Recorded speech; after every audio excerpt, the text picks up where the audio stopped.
I'm going to be speaking now just a short review on certain very pertinent information before I go on to conclude the ideas of the Mashiach that were started previously.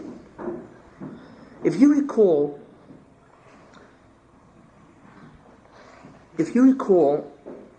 when we look at Adam Rishon, and since we just passed Parshas Bereshis, it's very appropriate what we're going to speak about. As I had mentioned previously, that the idea of Mashiach begins from Adam Rishon, and that's where it's rooted. That's very fundamental to understand. If you recall the task of Adam Rishon, what was Adam Rishon supposed to do? If you look at the Chumash, then one gets an idea that he was not supposed to eat from the Eitz Hadas Toivara. He was not supposed to eat from the tree, knowing good and evil. Had he observed that commandment, then, of course, many things would not have befallen him. But basically, to sum up, in a very short form, Adam Rishon had several tasks. The first task of Adam Rishon, as I had mentioned previously, was to be mezakech his guf and the universe at large. What does that mean? Adam Rishon was in a certain condition physically before he did the chet, and what he had to do was to literally change the physical substance of his body. That's a real change. He had to remove the physicality that the Rebbeinu Shalom gave Adam, namely his body. The Rebbeinu Shalom took an neshama and he put it into a body. Okay, vayipach bi'apav nishmas chayim. He took the neshama and he combined it with a body. And the task of man was to purify that body, so the body would no more be an impediment to the neshama for experiencing the Rebbeinu Shalom, because that's exactly what physical substances are. It's an impediment to experience the Rebbeinu Shalom. So the task of Adam, had he done the mitzvah, what would have happened would be that his body literally would have changed. It would have become much finer, less gross, and as a result of that, the neshama would have been able to experience the Rebbeinu Shalom much greater, actually to its greatest degree.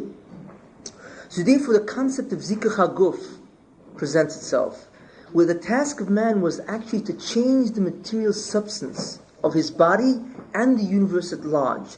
And the universe would look different. As the universe will look in Olam Haba, the universe will not look the same the way it does. It will be radically different in the sense that the physical or material universe that we observe now will be very different. It will be much finer, almost sort of like transparent, where the neshama shines through and one can see it, whereas now one, of course, cannot see the neshama. So therefore, the first task of man was to mezakech, to purify the body and the universe at large. The second task of man was to remove the evil influence, which was personified by the Nachash, the snake. Evil was created, of course, to tempt man, and that's why it was created. And the task of man, Adam Rishon, was to remove evil also. Had he not listened to the Nachash, what would have happened was that the influence of evil, that Yetzer Hara, would have been removed from the Bria, and as I say, evil would have been removed. So that was the second task. First, to mezakich his guf, to purify his body, and second is to remove the evil influence from the Bria itself, from creation.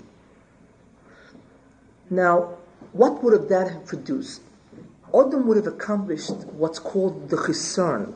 Now, the Rebbeinu Shalom created a major deficiency in the universe, and the task of man is to remove that deficiency. What is the deficiency the Rebbeinu Shalom created in the universe? The deficiency that the Rebbeinu Shalom created in the universe was a concealment of His presence, a concealment of the nature of the Rebbeinu Shalom Himself. And it is the task of man to try to understand the nature of the Rebbeinu Shalom, to see through the Bria. So, and therefore, the Rebbeinu Shalom created the universe in a situation called Hester Yechudai, where His unity, His absolute unity, the nature of the Rebbeinu Shalom is concealed, Hester. And it is the purpose of man to be Magala Yechudai, to reveal that unity, or the true understanding of the Rebbeinu Shalom in the Bria. Now, in order for Adam to be tested correctly, the situation was created where the universe was created with a certain amount of concealment of the Rebbeinu Shalom. So it was possible for Adam to fool himself and say that, wait a minute, it's possible to eat from the tree Eitz Hadas, and as a result of that, I will become like the Rebbeinu Shalom. In other words, since Adam did not see the Rebbeinu Shalom clearly, he thought that there was an alternative direction, another entity called a tree that actually had the power to give one the ability to be as God. Like the Nachash says, V'yisim yoidik and you be as God, V'yisim kelokim. The Nachash tempted him that way. So Adam didn't realize that the Rebbeinu Shalom's nature is such where nothing exists besides him. So therefore there is no alternative tree. That tree itself is merely created to test Adam, that he should think it's an alternative. But the idea is that in this Hester, and in this situation where evil exists, man has to recognize the truth about reality, and that is the absolute unity of the Rebbeinu Shalom.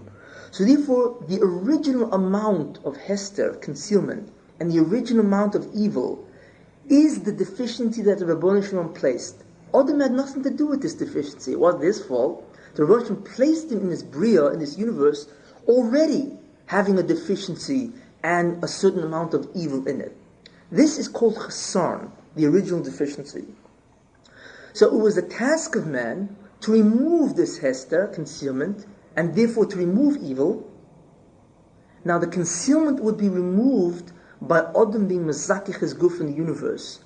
What happens is when the universe is purified, when the physical substance actually changes, as I stated, then the neshama can experience the Rebbeinu Shalom without the obstacle of a body.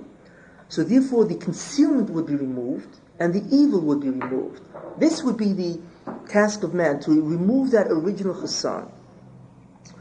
As a result of this removal, Zikuch HaGuf and Ra, as a result of the removal of the chassan, the deficiency that the Rebbeinu Shalom himself put into the universe to test man, what would happen is there would be a tremendous revelation of the presence of God throughout the entire universe, much more than was at the time that Adam was present.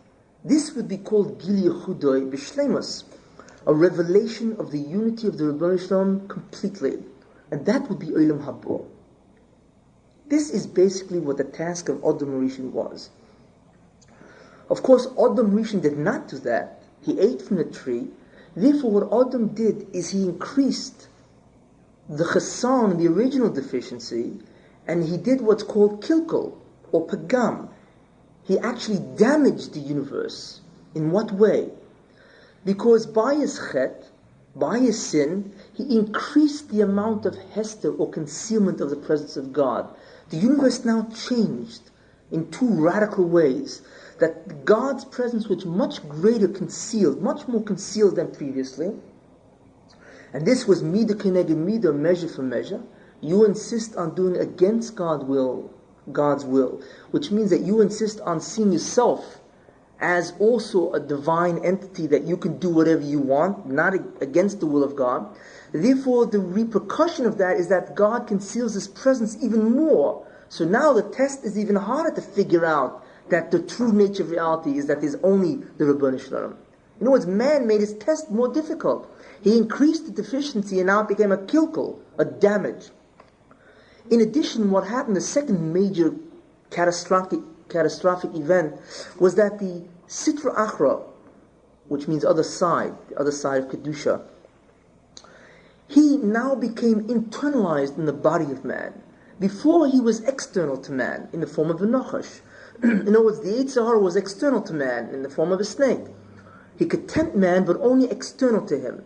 As a result of the fact that man increased, or he did the chet, evil was tremendously increased in power to tempt man, and evil was internalized in the body of man. It now became part of his psyche, and now you can't run away from it. Wherever you go, you take the Yetzer Hara with you.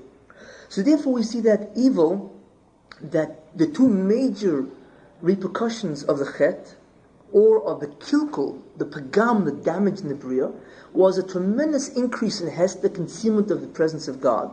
And second, that the evil was tremendously increased, and it actually became internalized in the body of man. So now everybody has the Yetzer Hara in him, not outside of him. Which means that the Yetzer Hara, or the Sitra Achra, now has power over the body. And of course, one of the results of that is Misa. That's why man dies. Because the Yetzer Hara has the shlita of the guf, of the body. But I explained this previously, I'm merely summing up. Now, therefore, there became two jobs for Adam Rishon to do. And actually not for Adam, there became two major jobs, if you recall. The first job was to remove the kilkul that man himself contributed, to remove the damage. And the second thing is that if man removes the damage, you still have to remove the original deficiency that the Rebbeinu Shalom gave in the Bria. Right? So therefore there are two jobs. Man now must remove kilkul, the contribution that he made in terms of the increase of the power of evil, and also in terms of the concealment of the Rebbeinu Shalom. And once that kilkul is removed, then man will be at the stage like Adam Rishon was before the Chet, with just a certain amount of original chesan. And the second job is to remove that. As a result of that, two ideas were created. The idea of a Mashiach ben David and a Mashiach ben Yosef. Two Mashiachim. There are two Messiahs to Klal Yisrael. Therefore, we see the Mashiach ben Yosef's, his task is to remove the kilkul, or remove the damage caused by man, and the Mashiach ben David completes the messianic avodah, and that is that he removes the original chesan of man, and he completes the idea, and then is ushered in Yemosei Mashiach, the days of the Mashiach. That's why there are two Mashiachim, two Messiahs. Mashiach ben Yosef to remove the kilkul, and Mashiach ben David to remove the actual chesan, the original deficiency that was given to man. Now that we have this kind of an introduction, which I actually had given previously, but I felt, just to remind people, we can now begin going into the inyan of the Mashiach and to look at it much more profoundly, much deeper. And like I say, I originally didn't think I would be speaking about this. I thought I had finished the inyan of the Mashiach previously. But I felt that this is very important to know, and that it's proper to end it with these ideas.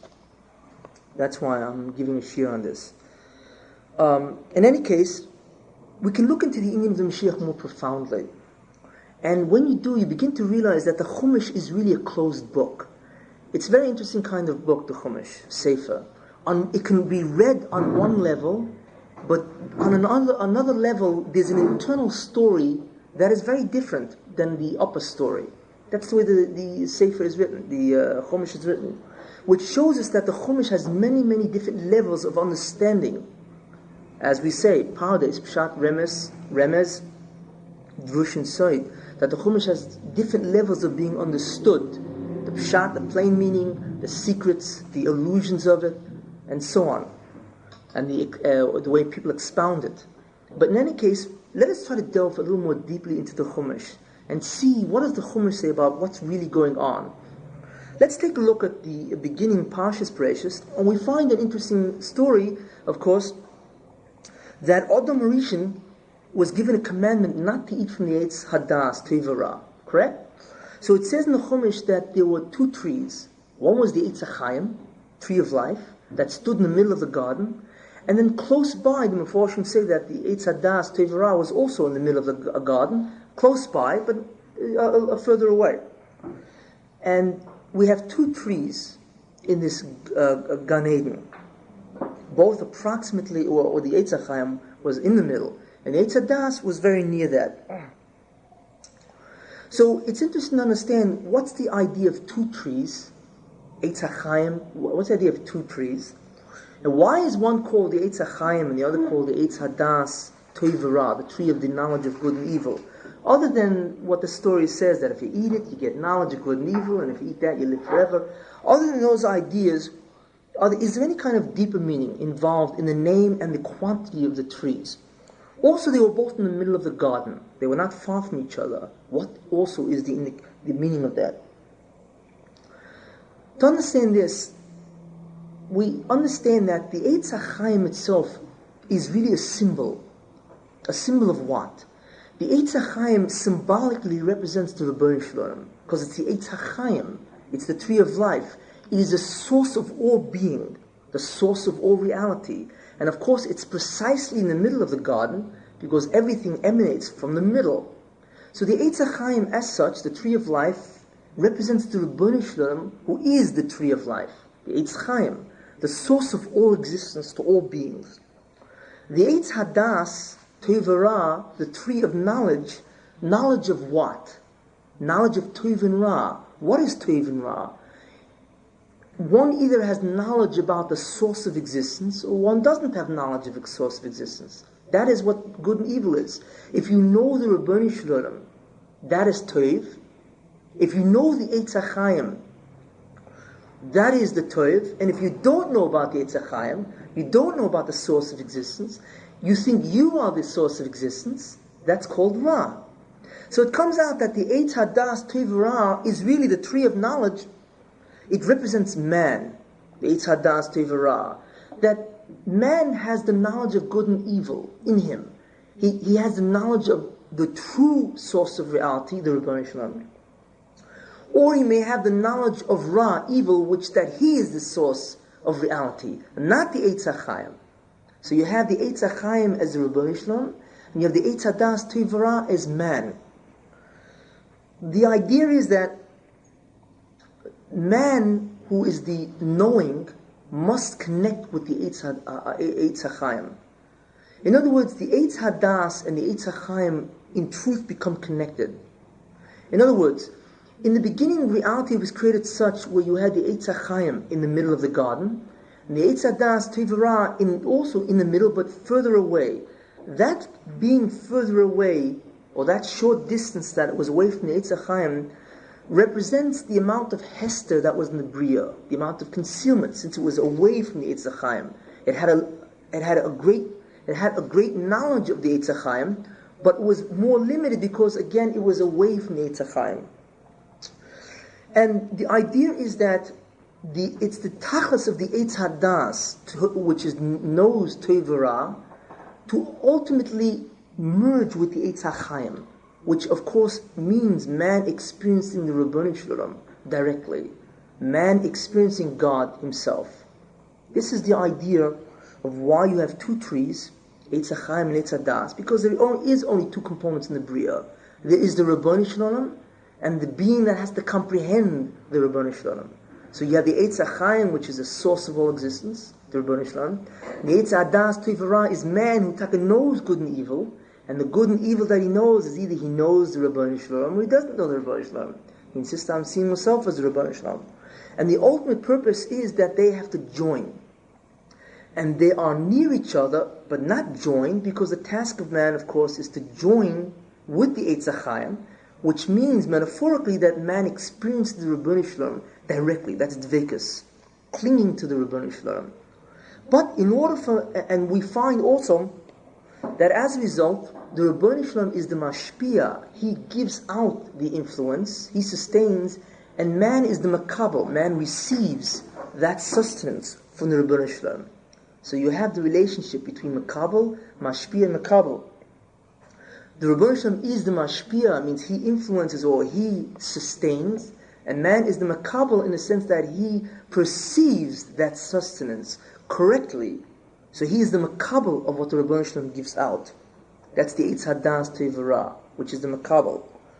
Which, by the way, also you notice that the idea of a mashpia and a mushpa, or a mashpia and a makabel, to give out, to sustain, and to receive that sustenance, is really called a zivug, a pair. It's a pair. One gives, one is the active, and the other is the passive that receives that sustenance. When the Ribono Shel Olam created the Bria, he made man who happens to duplicate exactly the relationship that the Ribono Shel Olam has to the Bria, which I'm going to speak about later. The whole idea of what Tzelem Elokim really is. So when he created man, he incidentally created man in man and woman. You have the same phases, one being the active and the woman being the passive component. And that zivug together constitutes the entity. Because the truth is that the zivug of the Ribono Shel Olam in Klal Yisrael constitutes the entity that the Ribono Shel Olam wants to exist.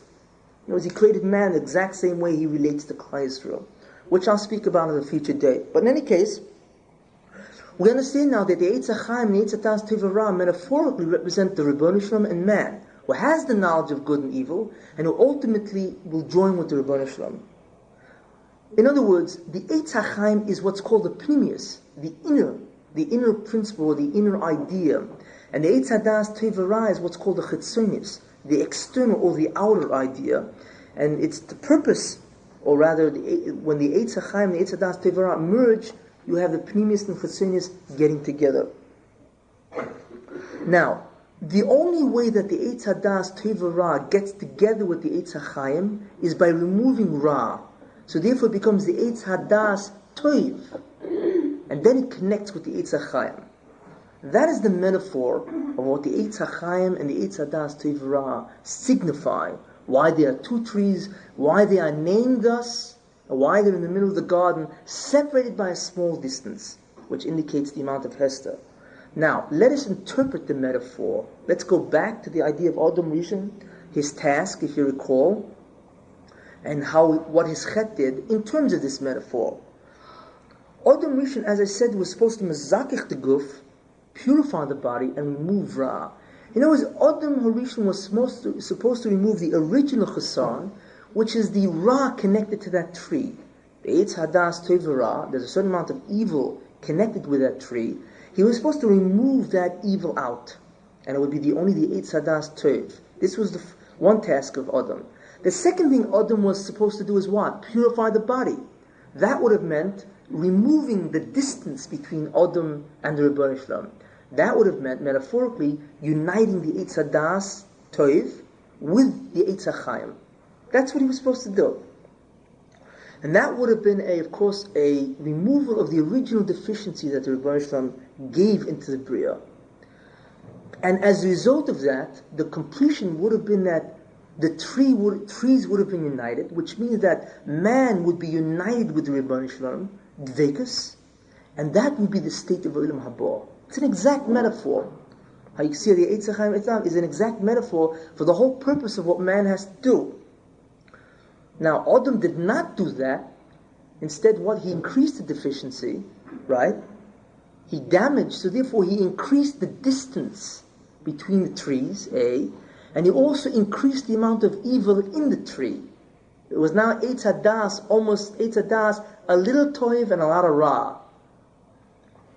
So this is what Adam did to the tree. He damaged the outer tree, the Das Tevra, by removing it further from the Eitz HaChaim, and by adding into the Eitz Hadas Tevra much more Ra. So now, as I say, it's Eitz Hadas Ma'at, Eitz Hadas Tev Ma'at, V'ra Habe. And now it knows much more evil. So therefore the task of man, of course, becomes two. And now again we look at the two Mashiachim, because they complete the task. The task of the Mashiach ben Yosef is to remove the Ra, the extra Ra put into the universe, or the extra Ra put into that tree, to remove that Ra. This is the task of the Mashiach ben Yosef, to remove that kilkel, the damage that was done to that tree, the increase of the Ra. And the task, and that is, how is that illustrated? If you recall, I went into the scenario of the Mashiach previously, and I said that the Mashiach has four purposes. The Mashiach ben Yosef. The first purpose is what? Is to restore all Klal Yisrael in Eretz Yisrael, Kibbutz Gluyos, to bring back all the exiles of Israel in America, in Russia, all over the world. The second thing is to subjugate the Goyim under the Jews. The third tachlis is to reveal the original or light, or chokhmah, as I had mentioned previously, or to bring in the presence of the Rebbeinu Shalom much greater in the universe. And also to build the Beis HaMikdash. These are the four ideas. One can understand now why these are the four ideas in concrete terms, the four missions. Now you can understand these four missions in terms of the metaphor which I had mentioned, the Eitz Hadas Tevara. His purpose is to what? Is to remove the kilkel, to remove the evil, right, from the entire Bria. The evil is removed, so therefore, if you remove evil from the Bria, what would result? Then the Eitz would be Eitz Hadas Toiv. Ra would be out. In other words, evil would be external, like it was originally, but not removed. So by gathering Klal Yisrael together and bring them into Eretz Yisrael, in essence, what has he done? He's externalized the Goyim. Because right now, what is Klal Yisrael? Spread throughout the entire universe, correct? There's no difference between Klal Yisrael. You have Jews in every country. What the Mashiach does is by gathering the Goliaths, he removes the Ra external to Klal Yisrael. You now have Israel versus the entire world outside of it. So that's the Kibbutz Gluyos, which removes Klal Yisrael away from the Goyim. Again, his mission, the tree symbolizes his mission, which in effect will really happen. And the second thing is that by removing Klal Yisrael and bringing him to Eretz Yisrael, he also subjugates the Goyim. Because in order to do that, you have to have tremendous power against the Goyim, because they're not going to let the Jews go so quickly, even though they want to throw them out of the UN. But still, they're not going to let the Jews go that quickly. Russia, of course not. So in that Kibbutz Gluyos, he both subjugates the Goyim, but not destroys it. He subjugates it, and what he also does is he externalizes the Goyim, or removes the evil. Exactly what he has to do. And also, in addition, he removes the Hester that Adam contributed, which is part of the damage that Adam did, part of the kilkel, by revealing that first light, or the Chokhmah, or revealing the presence of the Rebbeinu Shalom in a much greater degree, and also by building Beis HaMikdash. Those two are the positive things that bring the Rebbeinu Shalom much greater back into the Bria. This is the Mashiach ben Yosef. The Mashiach ben David, if you recall, whose major task was to destroy the Sitra Achra completely, if you recall, and to usher in the messianic age. He is symbolized by bringing the tree closer, the Eitz Hadas, Toiv, V'Ra, closer to the Eitz HaChaim, or rather merging it with the Eitz HaChaim. And how do we see it in terms of a specific task? Because he destroys Ra altogether, means he literally destroys the Eitz Hara. That's what Chazal mean, that he shechs the Eitz Hara. And so therefore there is no more evil influence. Everything is perfectly good. Gone is Bechira, or free will. And therefore, as a result of the destruction of the Eitz Hara, the trees now can merge. And that is symbolized by increasing the amount of presence of the Rebbeinu Shalom to an incredible extent. And that ushers in the Yemos Mashiach. So it comes out that the Mashiach ben Yosef, metaphorically, is represented by the tree, as well as the Mashiach ben David, even in terms of the concrete tasks that they have to do. So this is the idea of how the concept of two Mashiachs arose, because there were two tasks as a result of the chet of Adam Rishon, the increased amount of concealment and evil that Adam contributed to the universe, and the original chesron, the original amount of Hester and evil that was present when Adam was first created. So therefore the Mashiach ben Yosef's task is to remove man's contribution to the destruction or the damage of the Bria, and that's illustrated by his specific tasks. And the task of the Mashiach ben David is to be mashlim, or complete, the actual merger of the Eitz HaChaim with the Eitz Hadas Toiv V'Ra, and that of course is the entire purpose of creation. Now, as a result of this,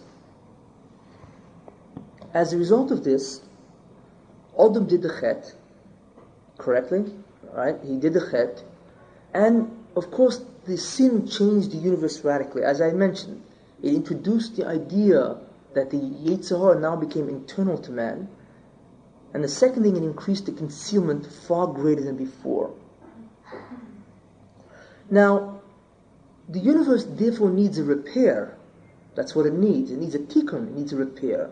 So it comes out that much of history that you observe is really in the service of that tikkun, as I will show you, as history, as it goes by. And I had previously mentioned this in the previous show, that much of history is really a tikkun of the chet of Adam Rishon, to try to remove the kilkel, the chetzonius, and also to try to remove the chesan, the pnimius, given over to two different individuals, Mashiach ben Yosef and Mashiach ben David. After Adam Rishon, we find, of course, what the Rebbeinu Shalom would want to do is try to remove that as quick as possible. So who, of course, are the children of Adam Rishon? Cain and Hevel. Cain and Hevel, right? So, interestingly enough, if you look at the psukim in a different way, it actually comes out that Cain really is the Mashiach ben Yosef, and Hevel is the Mashiach ben David. Because that was the first way, that was the first attempt. The Rebbe is interested in only one thing, and that is to remove the kilkel and to remove the chassan. Once that happens, then the Rebbe is united again with Adam in Dvekas. That's the whole purpose of the Bria, is that man should experience the Rebbe directly, which is the merge of the Eitz HaChaim, the source of life, with the Eitz HaDas Tevara after you kicked out the Ra, and they now merge. The Rebbe is not interested in anything else. He's not interested in all the scientific revolutions going on. He's not interested in all the absurd exploits of man and the adventures of man. He's interested in only one thing, and that's why he created man, is that man fulfill a certain task, and that task is to recognize the true nature of reality, namely the Rebbe Shalom. As soon as that's realized, Olam Haba merges, where the Rebbe Shalom, where man experiences the Rebbe Shalom directly in an awesome way, and that becomes Olam Haba. So therefore, as soon as Adam did the chet, what would he try to do, the Rebbe Shalom? Masakin those two ideas, the kilkel and the chassan. That's what he wants to do immediately. So the two individuals that are born after, and that's why they are two, is Cain and Hevel. Cain is supposed to do what the Mashiach ben Yosef is supposed to do, and Hevel is supposed to do what the Mashiach ben David is supposed to do. Where do you find that in the Psukim? Because it says that, what was Cain? Cain was an Ovid Adama, he worked the land, and Hevel was a Roy Tzoin. He was a shepherd. What is the idea, the essence of a shepherd? The essence of a shepherd is that when the sheep are fulfilling their needs, when they have to do whatever they have to do, the shepherd makes sure that they don't get lost. Shepherd doesn't feed sheep eat themselves. What the shepherd does, it makes sure it doesn't get lost, and it returns it back to its corral. The inyan of the Mashiach ben David is what? Is to return the Eitz back to the Eitz HaChaim, to return that man should be restored or merged with the Rebbeinu Shalom, to experience the Rebbeinu Shalom directly. And that's a Roy Tzoin. He's a shepherd of sheep. He makes sure that the sheep, when they're doing their task, will ultimately go back to the corral that they came from. In other words, he brings them back to their home base. That's exactly what the Mashiach ben David does. Cain, which is the Mashiach ben Yosef, the first one, he works the ground. What is the ground? The new Gashmias, the physical substance that man now incorporated. Cain had to remove the ground, the earth, the dust, the new physical, the physical, gross physicality that man ushered in. This was what Cain had to work. He had to work that kilkel, that new physical substance and the evil that became implanted in man. And Cain and Hevel, of course, had to return man to the original corral. Then it says in the Chumash, V'hoyo miketz yomim, and there was at the end of days. So they translate it, miketz yomim literally means at the end of days. Yeah, they translate it, and there was a passage of time, so Cain offered up his offering, mincha, and Hevel offered up his. But the Roshim didn't regard the mincha of Hevel, of Cain. He only accepted the mincha of Hevel, and then Roshim says to Cain, "What are you so sad about? If you do good, seis, it'll be lifted. If not, la pesachat roivets, sin lies, mamish right at your door, went to pounce on you," and then of course Cain goes ahead and kills Hevel. So we see that. So the lashon there is miketz hayomim, at the end of days. They translate it after a certain amount of time, but miketz hayomim means like miketz hayom, at the end of days. Because the truth is that Cain did his avodah and Hevel did his avodah. So Itaka was the end of days. Nothing was supposed to happen after Cain and Hevel, because the Mashiachim were going to complete their avodah. Cain was his avodah, was Mashiach ben Yosef, and Hevel was his avodah, was to again bring back man to the Rebbeinu Shalom. And that's what Miketz Hayom is, at the end of days. Literally, that's exactly what it was. But unfortunately, Cain did not do a good job as the Mashiach ben Yosef. And the Rebbeinu, and he therefore, of course, and that's what's meant by their mincha, by their offering. Cain offered his avodah, which is the Mashiachos of ben Yosef, and Hevel offered his avodah, which is again the Mashiach ben David. But the Rebbeinu Shalom accepted that of Hevel and not of Cain, which means that without Cain's avodah, there cannot be a ketz. because you must remove the kilkel. So what the Rebbe Shem said to Cain was, if you do your job, se'es, it will be lifted. What does se'es mean? It means that evil and physicality will be lifted off the eights. It will be lifted off the entire body of man. Evil again will be externalized and not in the body of man. But if you don't, then of course evil mamish is right next to you, internally. And of course, Cain of course did not accept that, and he wound up killing Hevel, which of course tremendously increased the kilkel of the Bria. So after that attempt failed, of Cain and Hevel, which is the first attempt to undo the whole idea of kilkel and chesan of Adam Rishon, then things generated until Noach and so on, and we find the next time is that when the Rebbe Shem makes a covenant with Avram, and the covenant with Avram basically was, look, remove the inyan of kilkel and chesan, that's the whole task of man. But the Rebbe Shem did not give it to Avram, because it wasn't sure, because the idea is that, as I mentioned previously, if something is heeded by a person for 3 generations, then it will always be part of the ummah. See, it now required a rabbim, many people apparently, to do this avodah. And what the Rebbe Shem did, he made a bris with Avram, a covenant, or an agreement with Avram, that he would be Yisrael. And as I had mentioned previously, the tachlis of Yisrael, the purpose of Klal Yisrael, is to do those 2 things. Remove the kilkel completely, and the chesan, because that's the whole task of man. So, since Avram was the first generation, the Rebbe Shem waited for 3 generations till Yaakov, and Yaakov was called Yisrael. Why? Because you need 3 generations where a person observes the mitzvahs, and so on, in order to be called Yisrael, the concept of Yisrael. And since 3 generations were observed, Yaakov, as a result of that, Yaakov was now called Yisrael. So as soon as Yaakov is called Yisrael, what happens? Now, again, the ideas of Mashiach appear. You have Yosef and Yehuda, the 12 tribes. The Rebbe Shem doesn't wait. Immediately he's back to try to fix the whole idea. So as soon as Yaakov is called Yisrael, the 2 individuals who basically represent the idea of Mashiach is Yosef, one son, and Yehuda, the other son. Of course, one is the Mashiach ben Yosef, and the other Mashiach ben David. Each one had emerged from, one was from Rachel, Mashiach ben Yosef comes from Rachel, and Mashiach ben David comes from Leah. But in any case, we find now the inyan of Mashiach goes constantly through Klal Yisrael, with Yosef and also with David. Because the Rebbe Shalom, through the Mashiach and through Klal Yisrael, is constantly trying to undo all the different kilkulim or damages, all the influences of chet, of sin, in the Bria. And as a result of that, ultimately restore what the universe was before. So this we find by the inyan of Yosef and Yehuda.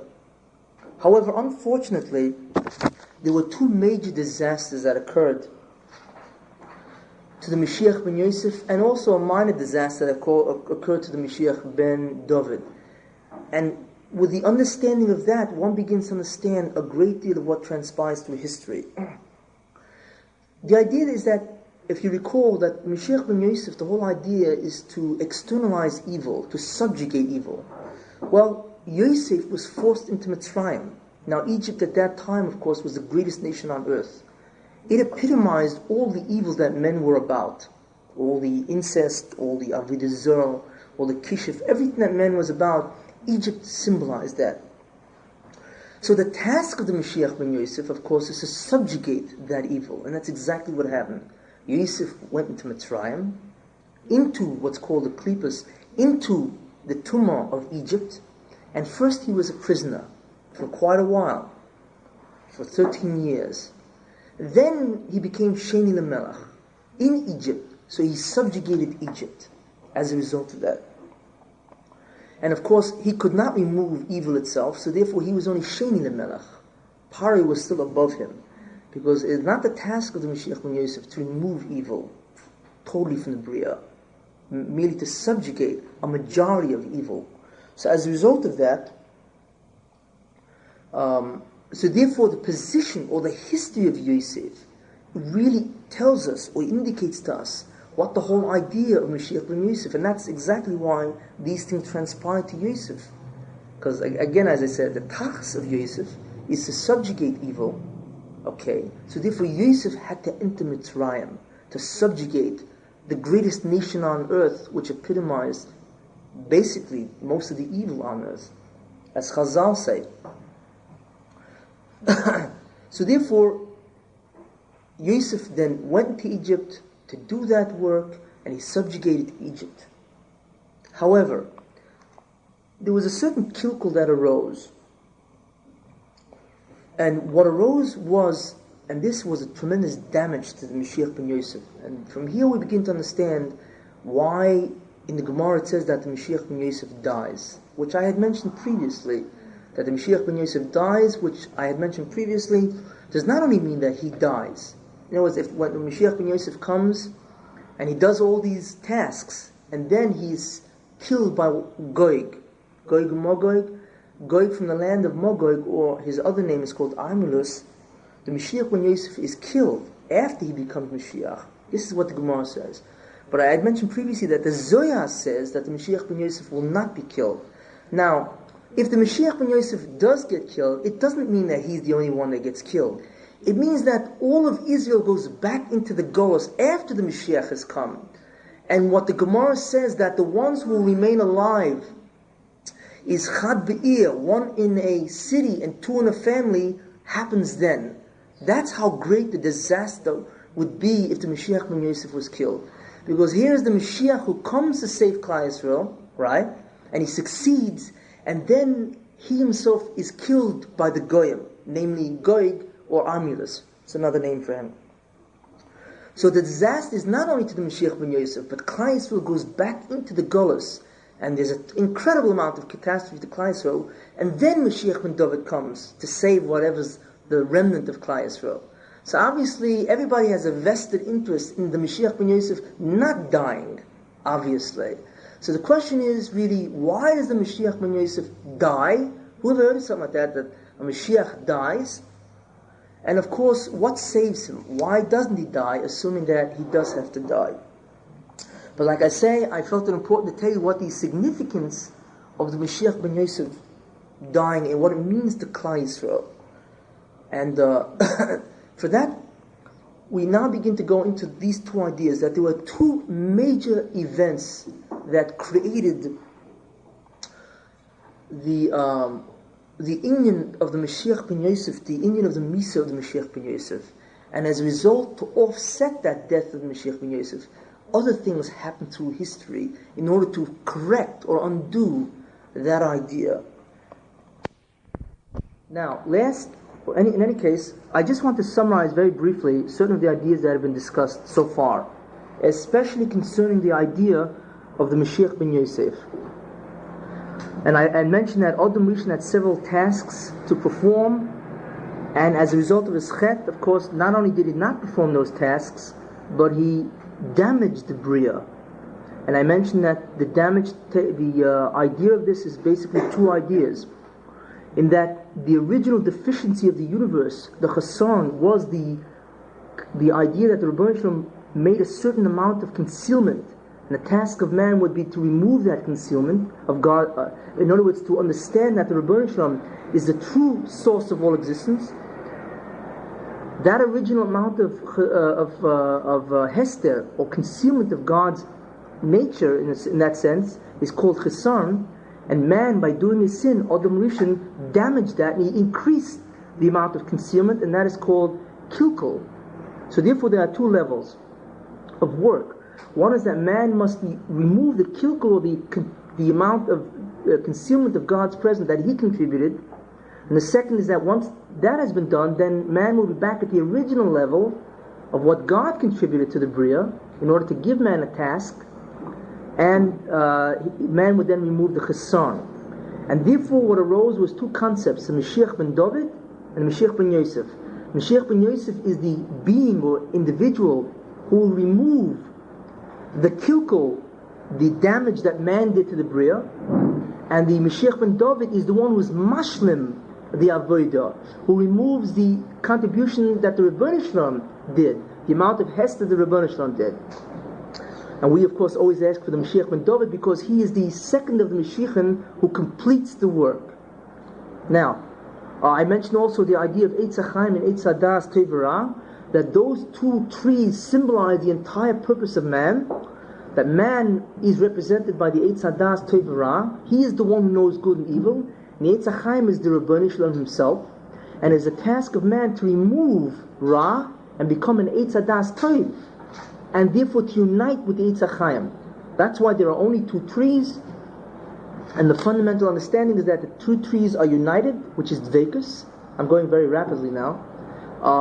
And the idea is that the man who is represented metaphorically by the Eitz HaDas Tevera will then unite with the Eitz HaChaim. However, man did not do that, so as a result of this, the Eitz HaChaim was then further removed from the Eitz HaDas Tevera, and the Eitz HaDas Tevera now not only was it more removed from the Eitz HaChaim, but the tree also changed in the sense that evil became implanted in the tree.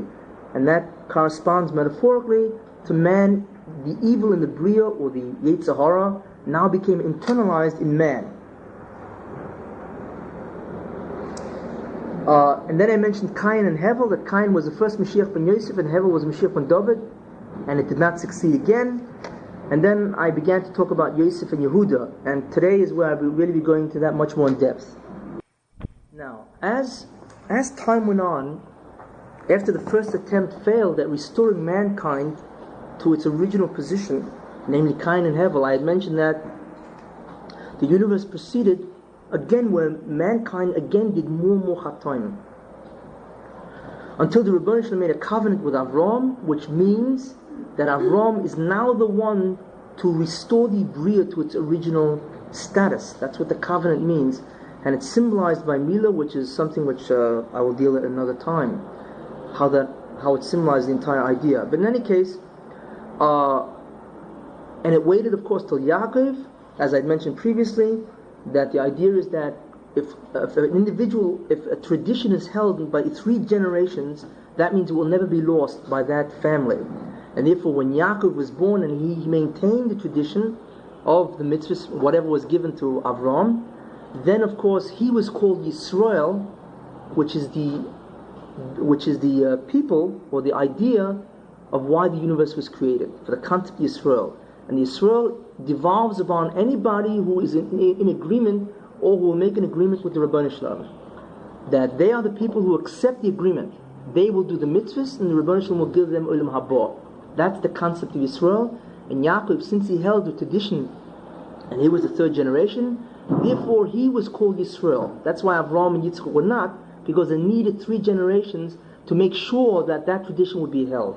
Okay, now as soon as Yaakov, of course, is called Yisrael, we now have the concept of the original ideas of the 2 Mashiachim again appearing in history, because the whole historical idea, especially in Jewish history, revolves around those 2 ideas. There's Mashiach ben Yosef and Mashiach ben David. One to remove the kilkul, and the other one is to remove the cheson of the Bria. This is the whole idea, and we begin to find it, of course, in Yehuda and Yosef.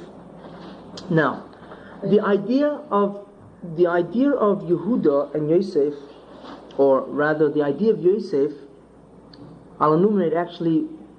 What I want to do is explain a very fundamental idea first. In order to appreciate the ideas of the Mashiach ben Yosef, the Mashiach ben David, one has to know certain ideas which are a little mystical, but it's really not too difficult if you explain them. Okay. Now, there is such a concept in Kabbalah, and I'll explain it so nobody has to get frightened. There's a concept called Hislapshus of Kedusha B'tech HaKlippus. What does that mean?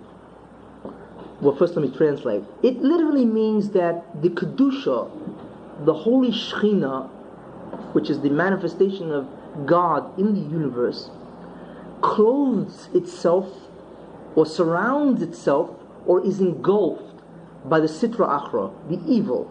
That entity which controls all the evil things going on in the universe, called the Sitra Achra, which means the other side of Kedusha.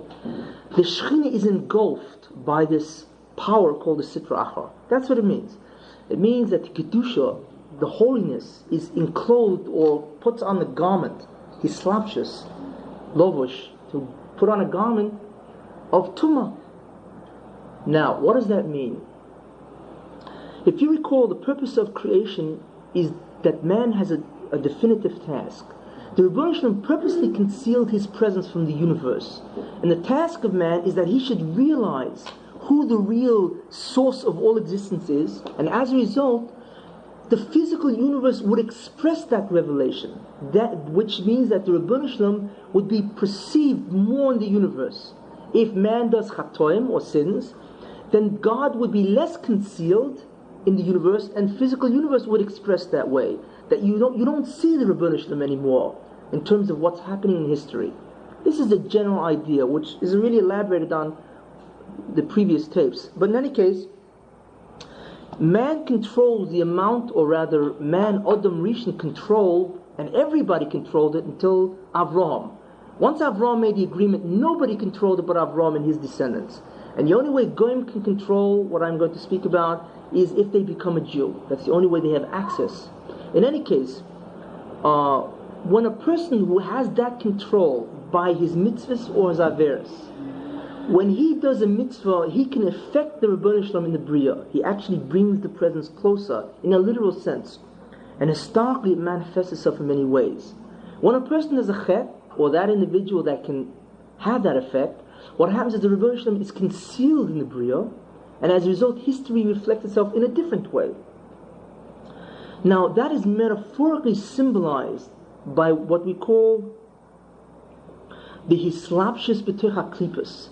When a man does a chet, or a woman, doesn't make a difference. Anybody who has the power by his avodah, which means mitzvahs or chatoim, to influence the amount of revelation or concealment of the Rebbeinu Shalom, when that individual does a chet, what happens is that it looks as if the Shekhinah is surrounded by the Sitra Achra, as if Sitra Achra puts him in prison, and then the Sitra Achra does whatever he wants.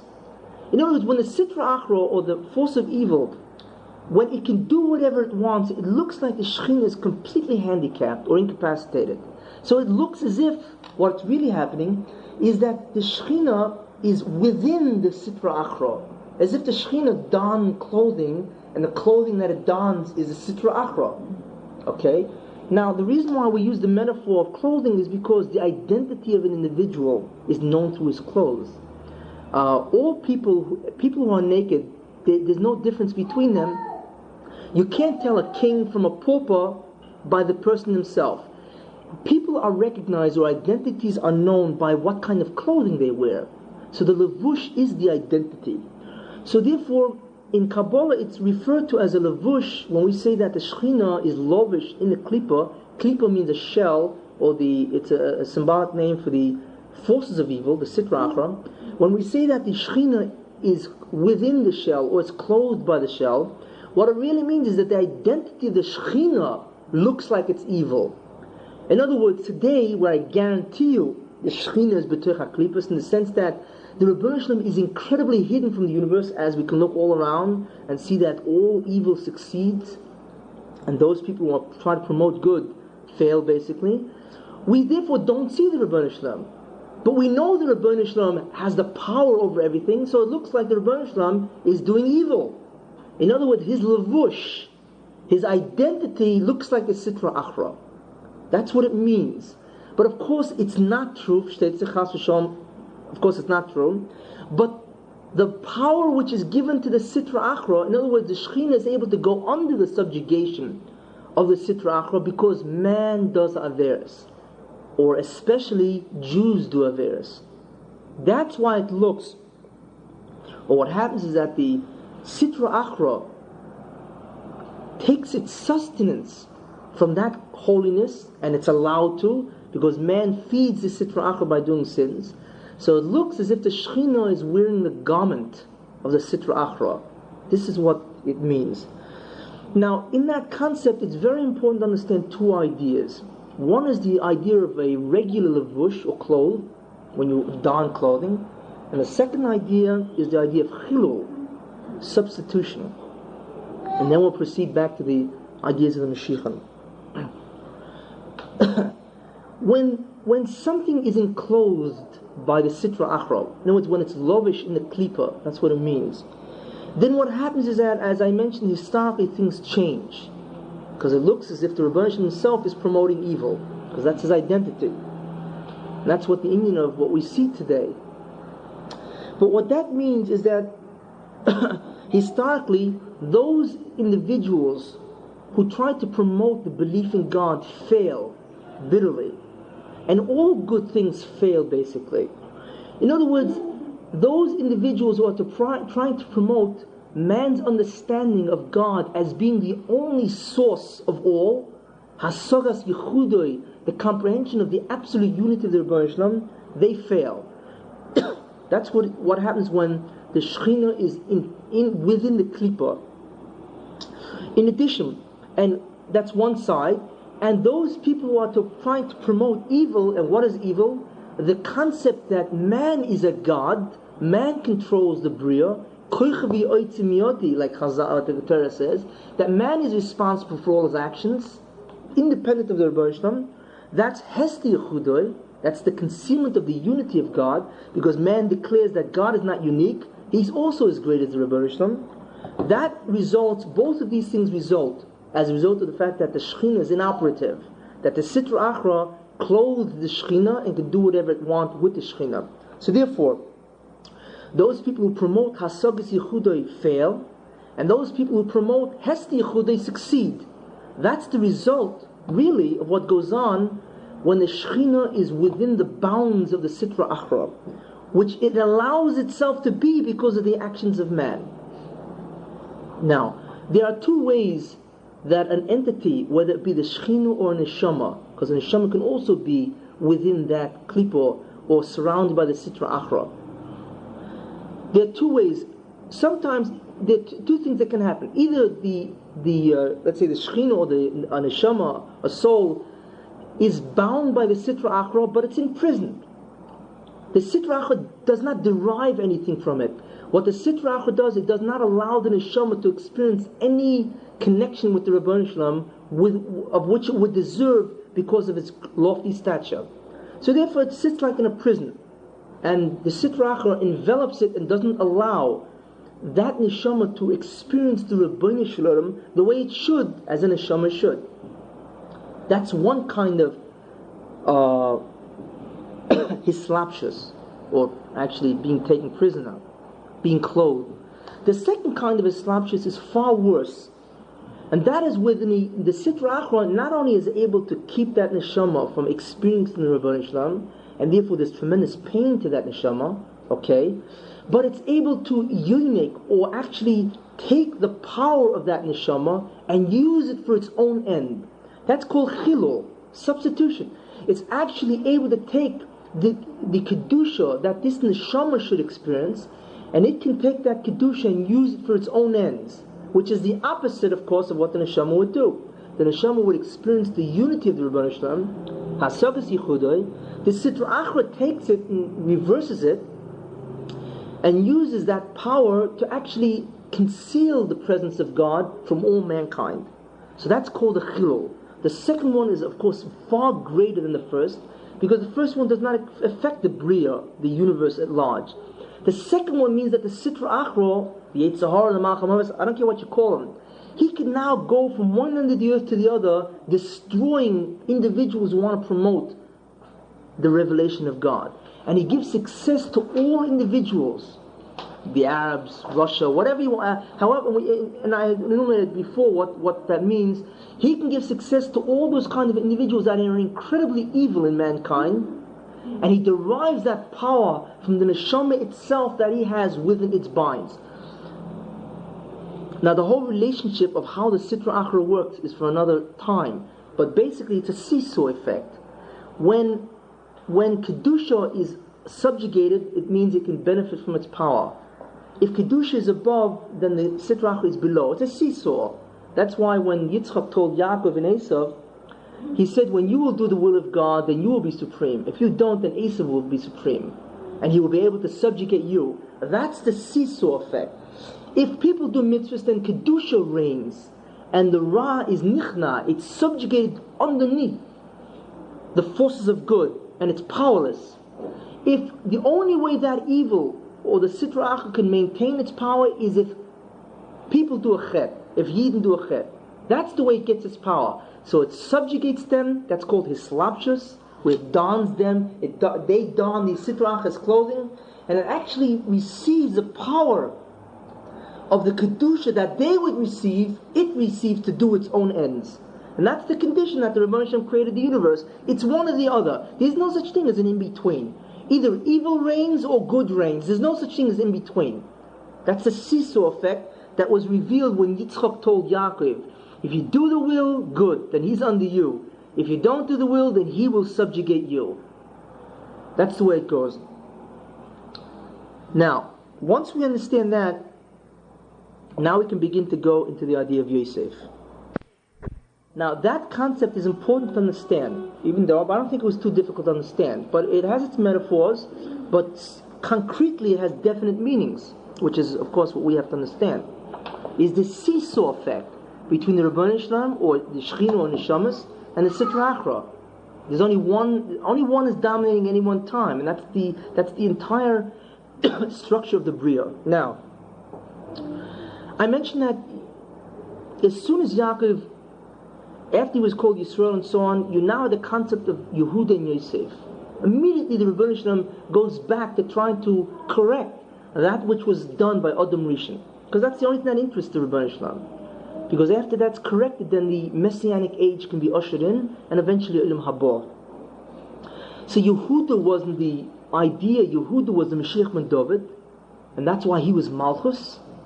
And Yosef was the Mashiach ben Yosef, and he's even named Mashiach ben Yosef because he was the first major individual to begin to perform that task. That's the Mashiach ben Yosef, was Yosef. And as such, Yosef, now I want to mention also one other idea, that the difference between the two is that the Mashiach ben Yosef, because he has to remove Ra or evil, which became internalized in man, that's the damage that man did, the Mashiach ben Yosef will always be involved into the klippus. He's got to go into the Ra itself and fight. Not external, he's got to go into it. He's got to engage with evil, or whatever nation represents the evil. He's got to fight with it, overpower it, and win it. That's what his job is. And that's removing the Ra, the evil. Mashiach ben David doesn't do that. He is outside of the evil, okay, and his contribution is much more of Kedusha that he gives to Klal Yisrael. Now, therefore, Yosef, as such, the job of Yosef was to enter Mitzrayim. Mitzrayim at that time was the greatest nation on earth, and as such, it was one of the most evil places on earth, as Chazal testify, that it was a tremendously evil place. There was Kishute and so on. So it was Yosef's job to go into Mitzrayim, conquer Mitzrayim, and subjugate it. And this was the tafkid of the Mashiach ben Yosef. So this is what the tikkun of Yosef, this is what Yosef had to do, was to reveal the unity of the Rebbeinu Shalom within the evil. So therefore it manifests itself historically that Yosef, of course, was sent to Egypt to do that job. Now, as a result, Yosef was first a prisoner in Egypt, which means he was subjugated by Egypt, and then after a while he was able to take over, and he became a Sheni L'Melech.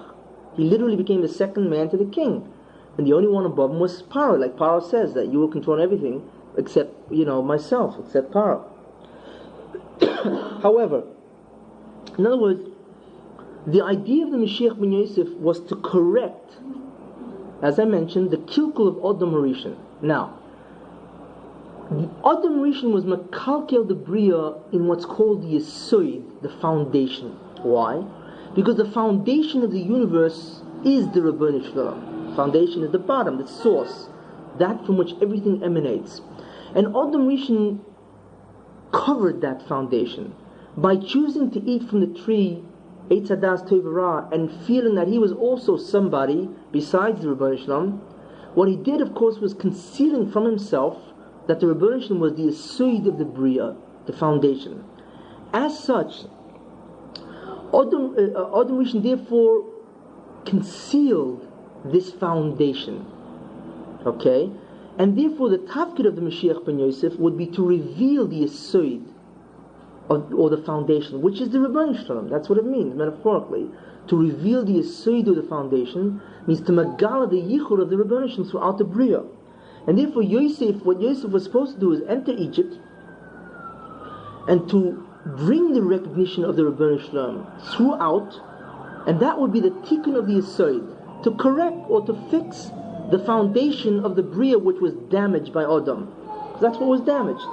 The comprehension that God is the foundation of the universe was damaged by Adam's chet. Therefore, it's a tafkid, and that is the kilkel of Adam. That's the contribution that Adam did.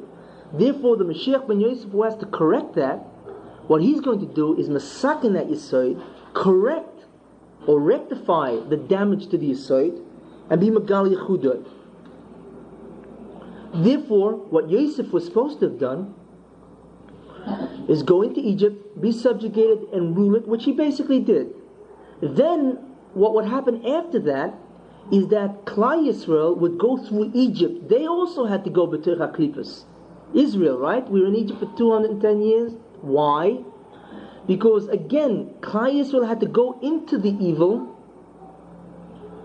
Same idea, to go into Egypt and to maintain their faith, which was three things, if you remember. They didn't change their names, right? They didn't change their garments. The names, the garments, and they didn't change the language. Thanks. Exactly. They had to maintain that in the face of Egypt, which was the greatest source of Tumah. In that way, they were also masak in the kilkel. Now you know why Israel, through no fault of their own, basically, had to go through 210 years of slavery to undo the same kilkel. And therefore, Klal Yisrael also went into Egypt, and eventually they subjugated Egypt just like Yosef. They went out, and of course, they killed Egypt. That's what kind of a great job Klal Yisrael basically did. So again, you begin to see historically what happens. That the Indian, to remove the kilk, means you have to combat that Ra, go into that Ra, and subjugate it. This is what happened with Yosef. Now you begin to understand why Yosef went to Egypt, how the whole thing revolved itself that this should happen, and why Klal Yisrael was in Egypt. Okay? Now this would have been great, and therefore as a result of that, Klal Yisrael after Egypt had now purified or had removed the kilkel of Adam Rishon. They actually had done it. And they had removed not only kilkel, but they were about to remove the original chesaron in the Kabbalah Satira. Okay? So it was excellent. So the universe was, so the messianic age was about to be ushered in, which it would have been, which Chazal say. Chazal say that the Zoyam of the Nochosh, which again is a metaphor, the venom of the serpent, which means the influence of evil, was removed from the Bria because after Mitzrayim. That's what Chazal say. In the Gemara, what does that mean? They are saying that the influence of evil, which came into the universe as a result of Adam Rishon's chet, right, was removed by Klal Yisrael and also by Yosef and Mitzrayim. That's exactly what happened. Now, this is what the avodah of Yosef, the avodah also, of course, of Klal Yisrael, and they had been successful in removing. However, certain things happened which severely damaged the whole relationship. And this is what I have to go in, because from this we begin to understand what has happened through thousands of years of history as a result of these ideas. We now can begin to see some of the underpinning ideas of what Mitzrayim was really all about, and also what Yosef was about, and Yaakov and Avram and Adam Rishon and so on. We begin to see the panorama of 2,000 years or even more. But this panorama will go on for another 2,000 years, as I will begin to explain. Now we begin to really go into, until now we'll be going into the concept of the Mashiach ben Yosef. Now we are really going to be going into the events of the Mashiach ben Yosef. The tribulations, the difficulties that happened. That every time Klal Yisrael reached a stage where they were about to usher in the Moshe Mashiach, bam, something happened that restored again the old chet of Adam Rishon. Several times this happened. And you begin to see how historically, literally, what was going on in history that was trying to repair the damage or again had to throw Klal Yisrael back into the whatever they had to go into. And you actually see it unfold in Tanakh and through Jewish history, which is the only way to learn Jewish history and the only way to learn Tanakh. That goes without saying. Now, what was the great damage that was done? It started by Yosef, unfortunately. Yosef went into Egypt, and his job was to Adrabah, subjugate Egypt, which he did. But he did a severe damage before. What was that? He was tested with the Fatifa's wife, Eshes Fatifa, in the sense that she wanted to have relations with Yosef, which the Torah clearly says, and she told him that she wanted relations with him. She waited until everybody went out because he was very fair-looking, Yosef. He was an incredibly handsome person. And she waited until everybody went out. It was a yontif, it was some kind of holiday in Egypt or whatever, as the Mefarshim say. And she waited until she and Yosef were alone in the house. And she then, of course, went over to Yosef and she tried to seduce him. That's what the Torah tells us. Yosef, at first, now there's a machlokes in Chazal what was going on in Yosef's mind. In any case, according to one shita and according to Kabbalah and so on, Yosef was going to fall. Whatever Nitzon he was going through was obviously extremely great, or else if it was very easy for him to pass, he wouldn't have experienced it. But in any case, he went in with the idea of falling in the sense that he wasn't going to make it in a certain sense. And this was his idea. However, what the Medrash says, the Chazal say that an appearance of his father came in front of him and said, if you do this, then it's all over. It means your name will be obliterated from the Choshen, and so on. It means the chet that you're about to perform is of such significance that you will be removed as a shevet command. So this is what Yaakov, and as a result of that, he was able to seize himself and stay away from her seduction. However, the reason why, if he had engaged in that chet, why would it have been so powerful? I mean, that kind of thing goes on all day in this world. And incest is common as breathing air almost, and zima and so on, and immorality. Is because Yosef was a shirish of the Mashiach ben Yosef. When a shirish does a chet, he damages far greater spiritual entities than if somebody is not that shirish. Obviously, the greater neshama you are, if you do a chet, the damage is far greater than somebody who has less of a high neshama. So had Yosef done that chet, had he been allowed to be seduced by Fatifa's wife, then he would have damaged, literally, his shirish of the Mashiach ben Yosef. Can you imagine how high that is? Because the greatest neshamas are either the Mashiach ben Yosef or the Mashiach ben David. Those two kinds of sources. Had he done that, and he of course was the first in the sense of Klal Yisrael, had he done that, he would have been an incredible kind of kilkul. And I do not know the historical repercussions that would have come out, but we can begin hinted by the fact that Yaakov said that if you do go through it, you finish as a shevet, in that sense. In any case, Yosef withstood the nisayon, but not completely. Chazal say that as a result of the interaction of the whole idea which went on, that 10 drops of semen issued as a result of the entire interaction. In other words, he was nitzel, he didn't do anything. However, the machshava and the tremendous seduction of what was taking place did make a certain effect. And that is 10 drops, esatipos, which Chazal say, of semen did issue forth. Now, those yutipos, of course, by themselves produced tremendous damage. And that's where Yosef did the damage. He wasn't completely, he was omed b'tzidkosai, in the sense of really going through. However, there was something that he did do damage. And because his neshama was so great, it was an incredible kilkel of whatever spiritual entities that these neshamas represent. Now, as a result of that, what Yosef was poigim, of course, by that was the yesod, or the foundation. Again, there was a pagam of the foundation, which is the Rebbeinu Shalom being revealed throughout the universe. Pagam is a defect. So therefore, what happened was, as a result of this, is that he damaged through that, and he was a Mashiach ben Yosef in that sense, And as a result of that, the kilkul, as I said, was tremendously powerful.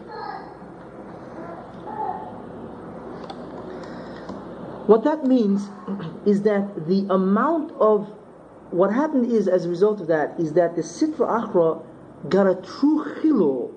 Now you can understand. It was able to take those esotipos and derive a tremendous amount of power from those esotipos, and as a result of that, wreak havoc in a great deal of Klal Yisrael. That's what happens. It wasn't the complete damage had Yosef completely done the chet, been seduced by Potiph's wife. However, it was severe, and as a result of that, it gave the Sitra Achra a tremendous amount of power. Okay? Now, when we say that the Sitra Achra has a tremendous amount of power, what does it mean? As I explained before, it means that it derives its power from the fall, or the chatoim, especially in this case, of Yosef HaTzadik, which was awesome.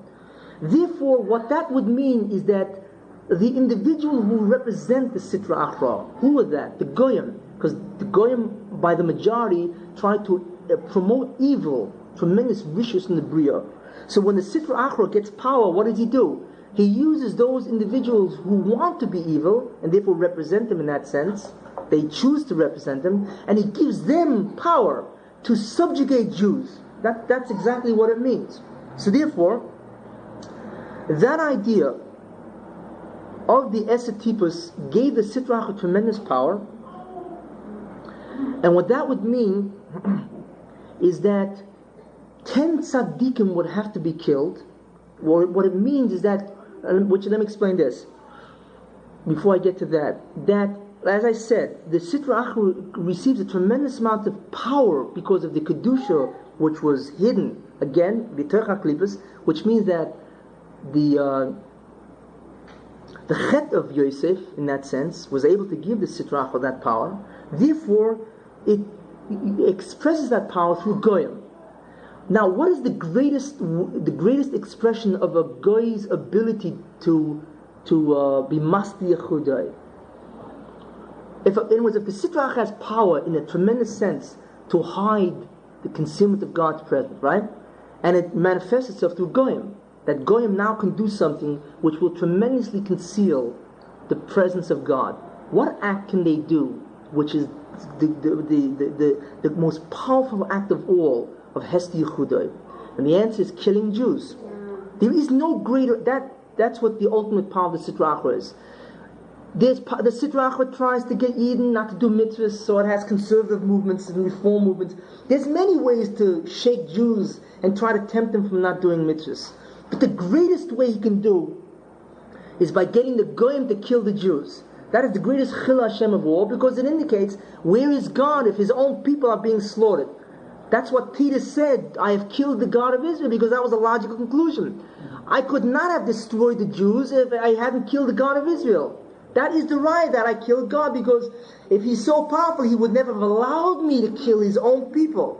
So therefore, the manifestation of the greatest koyach of the Sitra Achra, when he does use the Goyim for his promote his purposes, is when a Goy kills a Yid. That's what it is. So you can imagine how powerful the Chatoim of Yidden are if the Goyim are allowed to kill Jews. That's the greatest blemish, or the greatest Hesti Yechudei of all. Therefore, to go back, the fact that the Sitra Achra derived the Kedusha of 10 drops, right, from Yosef HaTzadik, which was a shurish of the Mashiach from Yosef, gave him incredible power to kill Jews, but not only to kill Jews, but to prevent the Indian of the Mashiach ben Yosef from materializing. Okay? Now, through history, that would manifest itself in 3 ways. Number one, that 10 tzaddikim. Now, obviously, the greater a Jew is, the greater Chil Hashem it is for him to die at the hands of a Goy. Correct? Mm-hmm. Right? The greater a Jew is in Kedusha and Tzidkus, obviously the greatest Hester would be if that Jew died, because God is allowing the Goyim to kill that kind of a tzaddik. That's the greatest Hester. So therefore the 10 drops would mean that the Sitra Achra has the right to kill 10 of the greatest tzaddikim of all, number one, to offset the Kedusha of those 10 drops of Mashiach ben Yosef. In addition, it wouldn't be sufficient, because what was damaged would require the killing of Jews throughout the Golus. That's why every time a Jew is killed at the hands of a Goy, it's part of the tikkun of the Mashiach ben Yosef of Yosef. That's exactly what's going on.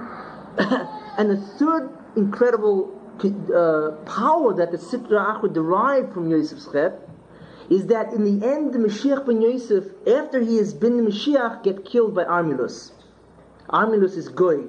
You all know Gog and Magog. Yecheskel says that in the end there will be Gog and Magog from the land of Magog. And the Gemara said that the Mashiach ben Yosef will be killed. Now you understand why. Because the Chet of Yosef was so great that the Sitra Achra would give Goyim, in this case Gog, who was a Goy, such power where he can stop the inyan of the Mashiach ben Yosef itself. That's how powerful the Chet of Yosef was. So therefore, 10 tzaddik would have to die, thousands of Jews throughout the centuries would have to die at the hands of Goy. And a third idea would be that the Mashiach ben Yosef himself, after he's appointed Mashiach, would have to die at the hands of a Goy called Armilus. Of course, that wouldn't last that long, but the Yidden would be tremendously, as I mentioned in the last year, that what that would mean for the Yidden is that the Goyim would then take the Yidden back on the Golus and really afflict them, because they'd want to make sure that that never happens again, the idea of a Mashiach. Until the Mashiach ben David would come and destroy the Sitra Achra completely. But this is what would happen as a result of the idea of what Yosef did. However, what's important to understand is that the Jew is mechaper for the power he gives the Sitra Achra. He got a mechaper for that sin. He has to atone for that avera. The atonement is the ability of the Sitra Achra to make the world a much more difficult place to live in. That's his atonement. And the shvitz, the difficulties that he has to go through in order to observe the mitzvahs and to remain alive is his fault. He gives the Sitra Achra that power. And the Sitra Achra uses the Goyim, because that's his representative, those people who have decided to represent him, of course, and therefore they have incredible power over the Jews as a result of those chatoim. And the specific chet of Yosef would have been those three. However, fortunately, as a result of the inyan of Mitzrayim, Egypt, and the Yisurin of Moshe Rabbeinu, the entire thing was niskan by the time they got out of Egypt. Everything was fixed. Everything. The kilkul of Adam Rishon, the pagam, the defect in the shiur of the Mashiach ben Yosef, because of Yosef's chet, this was all fixed. Forgiven. It was niskan, it was corrected, because they had suffered for what and so on, and it was all corrected. So therefore, that's what Chazal mean, that the messianic age would have been ushered in right then and there, had they not done the egel, which I'll get into. But in any case, which we begin to see again what happened. But in any case, it was all fixed. Everything was corrected. And therefore, now we begin to understand, why did Yosef have to go into Golus? He ran out of Egypt when he was relatively young. And the next time we find him in Egypt again is 80 years old, when he's about to assume the mantle of leadership. Moshe Rabbeinu, as we see clearly, who was brought up within Egypt, was the shiur of Mashiach ben Yosef. And he was supposed to be the Mashiach ben Yosef, because that was the beginning of the end of the tikkun of Adam Rishon, correction. So Moshe Rabbeinu, in a sense, had to go into Golus, and that's the way he repaired the chet of Yosef. And Klal Yisrael was in Egypt under their own Yisurin, trying to undo Adam Rishon, and in a sense Moshe Rabbeinu was in Golus at the hands of Goyim. He had to wander and so on, in that sense of a kapara for the chet of the original shiur of Mashiach ben Yosef, which was Yosef himself. And he, of course, was the Mashiach ben Yosef, or he was about to become, but he was the shiur itself. So therefore, after everything was fixed, Moshe in Golus, Yidden in Mitzrayim, everything is okay, and the Yidden are about to enter, of course, Eretz Yisrael right away, and that would have been the Messianic age. That Moshe Rabbeinu would have been the Mashiach ben Yosef, because he was mamish right at the point of being crowned, and the Mashiach ben David, whoever he would have been, would have appeared. Okay? And the Messianic age would have been ushered in, Yemos HaMashiach, and never again would they have been under any kind of shibud, and Misa would have been obliterated from the world. We see therefore that the concept of the Sitra Achra taking the Kedusha and turning it into its own end, which is the original structure of the Bria, the seesaw effect, okay? And the Chet of Yosef gave the ability of the Sitra Achra to kill 10 tzaddikim, incredible tzaddikim. Now, to understand that a little better, you recall I said that Yosef, that Adam Rishon was poigim the Yesod, he damaged the Yesod, the foundation of the universe, because he initiated the idea that he is also somebody. So therefore he concealed that concept that God is the source of all. That is the foundation. So therefore he was supposed to fix that idea, right? Instead he was poigim it further, the Yesod, right? So therefore, who is the Yesod of the Bria manifested in this world? The answer is tzaddikim. Because it says Sadik Yesod Olam. You know, it says Sadik Yesod Olam, Pasuk. The righteous man is the foundation of the world. Okay? Therefore, the foundation of the world must die to correct the concealment of the foundation of the world. Now you know why tzaddikim have to die. Because if the pagam, the deficiency by Yosef was so great, we concealed a fundamental basis, which is the yesod, the foundation. Therefore, the individuals who represent the foundations of the world, which is tzaddik, they must die to correct that error. Tzaddik yesod olam. That's why tzaddikim die, especially when the pagam is so great at the hands of a goy. Remember, none of tzaddikim die. Tzaddikim die at the hands of a goy because of partial of this idea. But those 10 individuals who will have to die is because tzaddik yesod olam, they represent, each one promotes the foundation of the world, which is the Rebbeinu Shalom. They promote the belief in the unity and the absolute power of the Rebbeinu Shalom. So therefore if that needs correcting, because it was concealed by somebody previously, their death atones for that idea. This is the idea of tzaddik yesod olam. Now, 1 minute. Now, also what I want to mention is that this is indicated metaphorically, and it's very important to remember this metaphor again, because metaphors describe accurately what is the interpretation of the metaphor. It says after Yosef, he ran away from the house, correct? He stood in his son, with the exception of that unfortunate incident, right? So what happened? She grabbed his beged, his cloth, but his peseyu bigdoi, and he ran out, and he left the beged in her hand. He left a cloth in her hand, so then she went to her husband and said, see what the Jew that you brought to me, see what he tried to do? Correct? What does that mean? That means that Yosef left his beged. What is the beged? The identity of an individual, correct? Yeah, sure. He left it in Egypt. That was the pagam. He left it in the klipa. He left it in Egypt. So therefore, the damage that he did was, it's metaphorically mentioned in the Torah that she grabbed his beged, which is his identity. Same idea. Shechin is clothed in the Sitra Achra. The beged of Yosef now is worn by Egypt. In that sense. That's what it means. That's what the Torah is referring to metaphorically, allegorically, or symbolically. Of course, the plain meaning is not that way. It's the plain meaning of the story. But the deep understanding of what's going on is that the beged of Yosef is in Mitzrayim, and she's got a hold of it. Which means that is the indication that Yosef was poigim, whatever he had to do.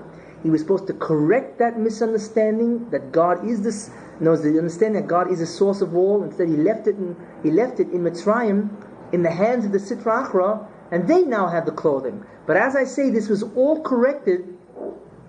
This was all corrected as time went on because of Moshe Rabbeinu and his Yisur and the Golos and so on, and also the idea of the Jews in Mitzrayim. This was all corrected. Now, I just want to mention also shortly about Yehuda, and that Yehuda also damaged in a slight way, not like Yosef, also damaged the Mashiach, or the Mashiach ben David, in that ben David. And you'll notice that Mashiach ben Yosef is called Mashiach ben Yosef, but we don't say Mashiach ben Yehuda. We say Mashiach ben David. Why? Well, the beginning, right? There's no accidents. There are reasons why. But the beginning, and I'll explain that as time goes on, is that Yehuda made an error. He did a chet. They were about to sell Yosef. Where were they about to sell Yosef? In Shechem, in Doisen, which was mamish right outside Shechem. They were about to sell him in Shechem, correct? And Yehuda says, no, let us not, they were about to kill Yosef in Shechem. So Yehuda said, Ma betza, what profit do we have if we kill him? He's our brother. Let's sell him. This was Yehuda's eitzah. So instead of Yehuda being matzel as Yosef, saving Yosef, instead he offered that they should sell him. So then it says later, Vayired Yehuda me'es Echov, and Judah descended from his brothers. So Rashi says there in Chazal that Yehuda had a yerida. He fell in Ruchnius. Why? Because the brothers said to him, you are the leader. Had you told us not to sell Yosef, we would have listened to you. Because when he told them to sell, it says Vayishma Echov, and the brothers heard, because Yehuda was the leader. So they said to him, had you told us not to sell Yosef, but to return him to his father, we would have listened to you. Instead, you didn't. You yourself came up with that suggestion. And you yourself sold Yosef because of your idea to Egypt. And of course the events happen in Shechem. Therefore, Vayired Yehuda me'es Echov. Yehuda, there was a yerida. So somehow that pagam, or that idea which he disturbed the Mashiachos of Yehuda, and from then on, which I'll explain later, it no more would emanate from Yehuda, but from David. That's why it's not called Mashiach ben Yehuda, it's called Mashiach ben David. Because of that, because he suggested selling Yosef instead of saving Yosef, he was responsible for actually having Yosef given away into Mitzrayim. So it's like one Mashiach selling the other Mashiach. That's what it sounds like. And you will see later on what the kapara for that was, where literally one Mashiach took over the other in order to machapa for that, which we'll mamash see in Tanakh. But in any case, that was the chet of Yehuda, that he could have sold, he could have bring him back to his brother, because they said to him that we would have listened to you. He didn't, and therefore it's like one Mashiach actually selling the other, and therefore that's indicated by Vayired Yehuda me'es Echov, and Judah went down in Ruchnius from the stature of his brother. And it's the same idea that when they removed the Ksoinis Pasim, they took off the coat of different colors. That's what it means, that they took off the coat and they gave him another beged, which is the beged of Tumah. They sent him into the Klippas, which is Mitzrayim. That's the idea of they removed the Kedusha, or the Ksoinis Pasim, which was Yosef's former identity, right? Instead they gave him a new clothing called Mitzrayim, and they said, go into Egypt, wear those clothing. And Yosef was supposed to take the clothes with him, and said, who wound up getting the clothing? Potiphar's wife. Finally went to her, because his chet gave that cloth to Potiphar's wife, which he should have kept himself and not given to Mitzrayim. In any case, this is so far the events which are happening in Klal Yisrael. And I'll continue, of course, next week in terms of the continuation of the unfolding of what's happening with the Mashiach ben Yosef and the Mashiach ben David throughout history.